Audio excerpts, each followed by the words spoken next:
The Metrodome for Minnesota Twins baseball. Fantasy Play-by-Play is brought to you by Budweiser. And now, here's your Fantasy Play-by-Play announcer.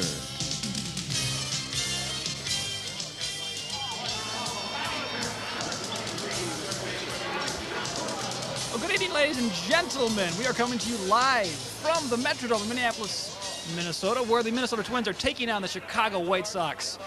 Pat Mahomes is on the hill this evening for the Twins, and he's tossing the ball to Robin Ventura to begin the second inning. We're in a scoreless game, and the count is even to Robin Ventura. My cohort this evening is Stephen Herbst. Good evening, everyone out there. The pitch is outside. The count is 2-1. Excuse me, 3-0 is the count. There was no strike. Twins at a rally in the bottom of the first inning with Kirby Puckett hitting a double. And a walk to Robin Ventura to begin the second inning. Pat Mahomes off to a scoreless first inning. Starting off the second inning just a little bit shaky tonight. Chicago really was out of it when Ozzie Guillen went down early this season with a... Tom Kelly sporting some new glasses there, it looks like. Yes, he is. He got those at Dueling Optical, I believe. Our friends at Dueling enjoying the Piola plug. That's right. Mahomes goes to 0-1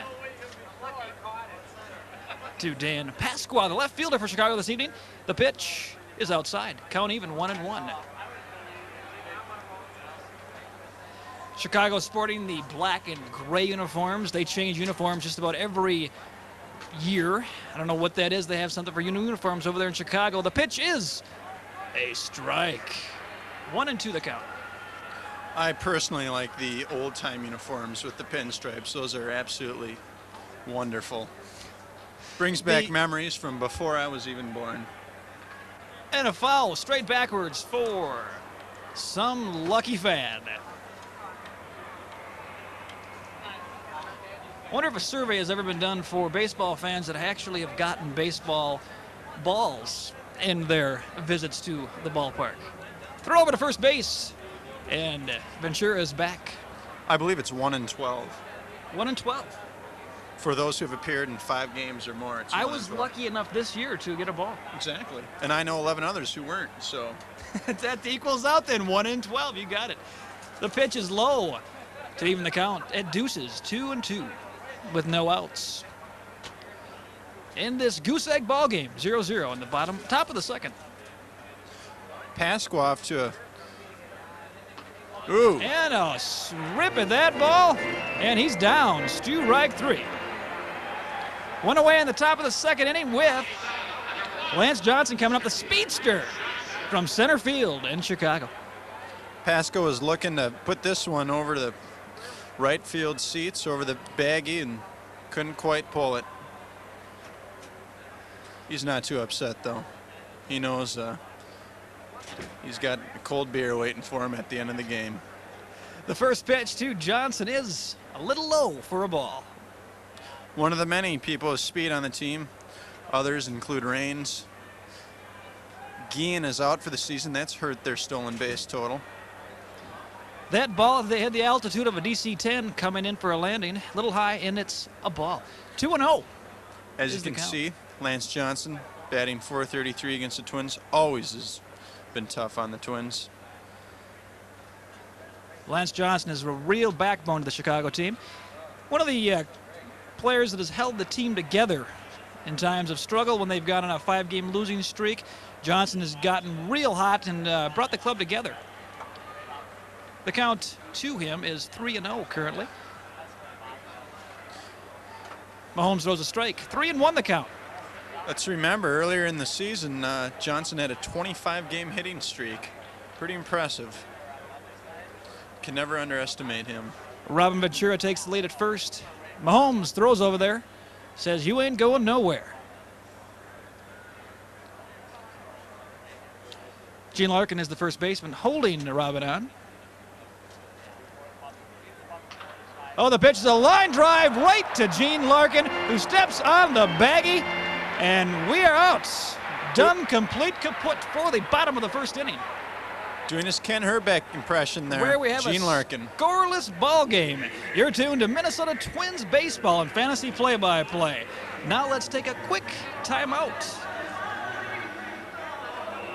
If you're choosy about sports, let WCCO Radio be the voice for your sports choice. How about U.S. Open golf coverage? Ray Christensen covers Golden Gopher football and basketball, second to none. Handoff and falling into the end zone goes Carter. Touchdown, Minnesota. The Gophers take the lead. Score! Rebounded by Jackson. Up and in with 2 seconds to play. And no one covers Twins baseball better than John Gordon and Herb Carneal. There's going to be a hit for Gene Larkin. Twins scores. And once again, the Minnesota Twins are baseball's world champions. Not to mention impeccable Super Bowl and Final Four coverage. Oh, and by the way, who else has the one and only Mr. Sid Hartman? Mike. Oh, Sid the Great. Mike, Yeah. I want to straighten you out on something. I'm not an expert on many things. Sports you want, people you know. WCCO Radio is the voice for your sports choice.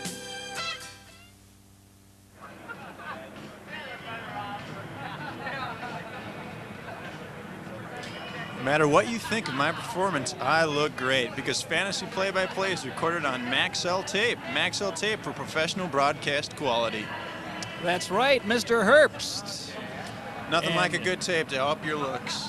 That's right. We are still in a scoreless ball game with the Twins coming to the plate in the bottom of the second inning. Folks, let's not forget that mathematically, the Twins are not out of this yet. We still have a chance. Oakland has to lose the rest of their games, and it's possible. There is still a curmudgeon of a hope left. There is.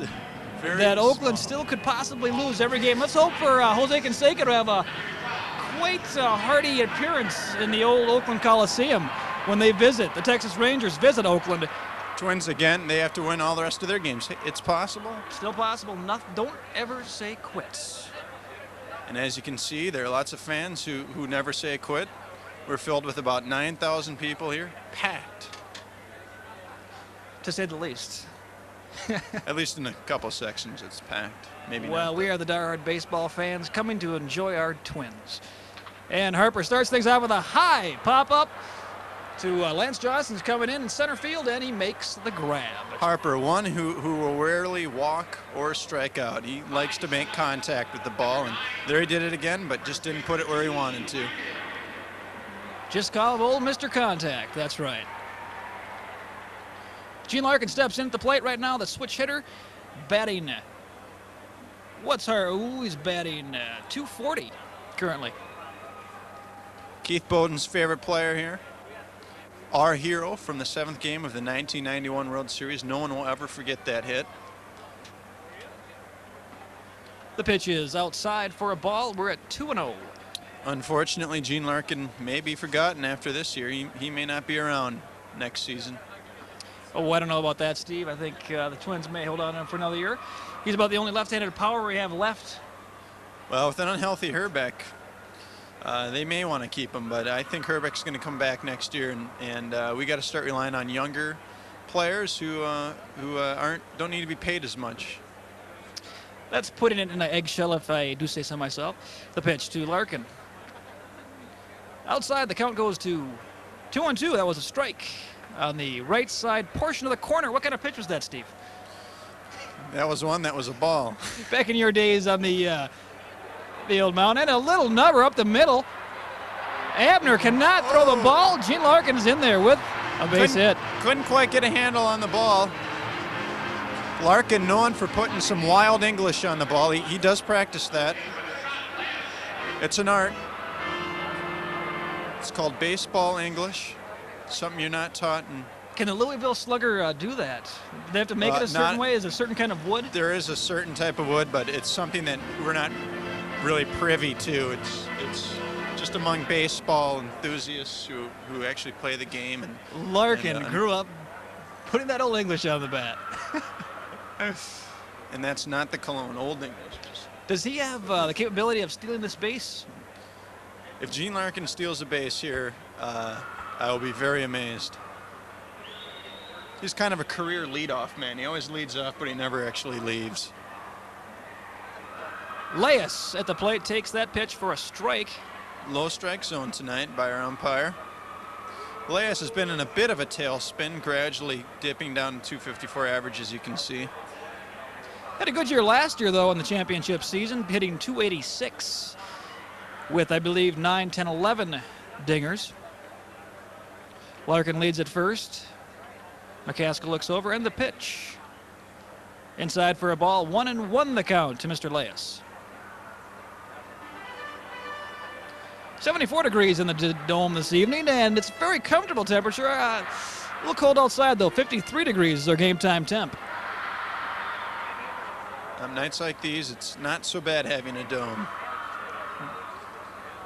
Throw over to first. Larkin back safely.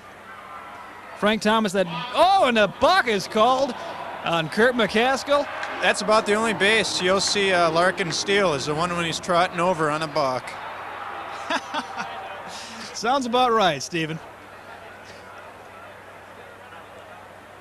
Taking a look at that again here. And he did, though. He's not fully set, it looks like. Did he look set to you, Steve? No, he was definitely not set. Good call by number 21, the ump. That's Rusty Grimm, I believe, that ump.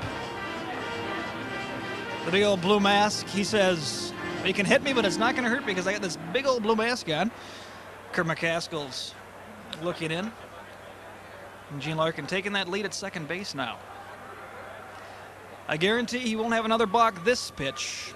A little more self-conscious now. The pitch is low to Scotty Leyes. 2-1 the count. I think one of the reasons why Leyes' average has gone down is because he's played a lot more this season. As you know, last year he platooned with Mike Pagliarulo. And there's a drive to Frank Thomas, the big first baseman. Dishes it over to McCaskill, who steps on the bag for 2 away. As you can see, Leyes is affected by the increased playing time this year. Leyes doesn't look too dismayed about that out. He advanced the runner to third base. Now Greg Gagne will have a chance for a ribby.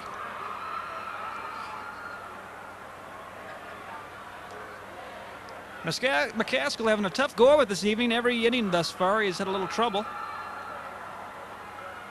But that pitch is a strike. Good pitch. Painted the corner. That's what you want to do. You want to get Gagne fishing. Gagne's a good fisher. Good fisher man, that's right. The pitch. And a slider over the plate for a strike. That looked like a Trombley curveball. Or slider, as you would call it, Hans. A slider, you betcha. Scoreless, ball game, come on. It's time for Greg Gagne to drive in Gene Larkin over at first, who advanced on a balk and on a ground out, or a fielder's choice. Inside for a ball. Gagne showing some patience here. 1-2 the count. Scotty Leyes and John Smilerini. Smiley with the win last night goes to 16-9 for the year. Will he be back or won't he be back is the question I ask of thee. High for a ball. Smiley and Puckett among the top priorities of the Twins management. Are they going to sign them both? Will they sign one of them or neither of them? I'll tell you one thing, if they don't sign either of them, they'll have a lot of money. That's right, I wouldn't want to be Andy McPhail's pocketbook, or excuse me. Oh, and this strikeout for McCaskill.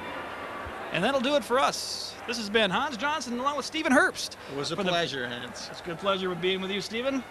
Until next year, here's wishing you a fond adieu and a better adios. Hey, you were great. Next time, bring a buddy along to record another Budweiser Fantasy Play-by-Play.